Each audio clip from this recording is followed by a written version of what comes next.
আজকের দিনটি হচ্ছে ভারতের প্রজাতন্ত্র দিবস, ইংরেজিতে বলা হয় রিপাবলিক ডে। রিপাবলিক ডে সম্পর্কে আমাদের প্রত্যেকেরই জানার দরকার, কারণ এটা আমাদের একটা কাছে গর্বের দিন। আমরা সবাই জানি যে আমাদের দেশ স্বাধীন হয়েছিল 1947 সালের 15ই আগস্ট।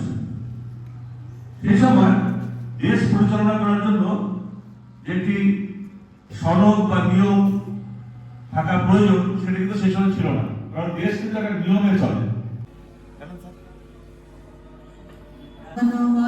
অধিনায়ক জয় হে ভারত ভাগ্য বিধাতা, বন্দে মাতরম বন্দে মাতরম, সুজলাং সুফলাং মলয়জ শীতলাং শস্য শ্যামলাং